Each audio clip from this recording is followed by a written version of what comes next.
Et juste en un mot, le service civique est né comme un projet partagé entre l'État et des organismes d'accueil associatifs, vous les connaissez, Unicité ou l'UNML et plein d'autres, mais aussi publics.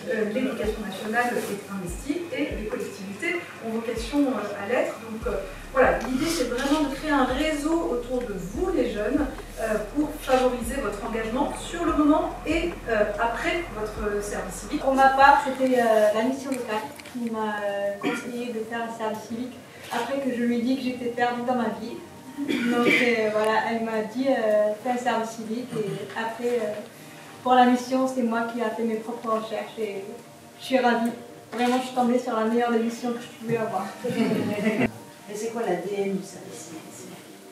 C'est quand on rentre dans un service civique, sur une école volontaire par exemple, c'est pas de substitution à un travail salarié, c'est que ça doit être intéressant pour les jeunes, il faut avoir le droit des forces de proposition.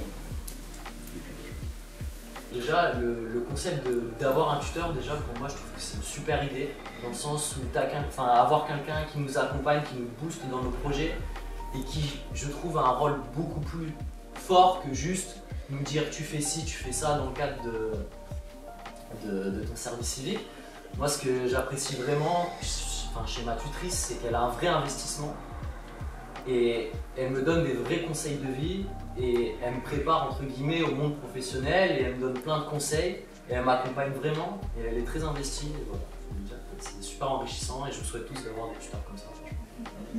Qu'est-ce que le service civique vous a apporté par rapport à ce que vous avez connu auparavant? Est-ce que vous vous êtes rendu compte que vous êtes né pour être comédien ou au contraire pas du tout?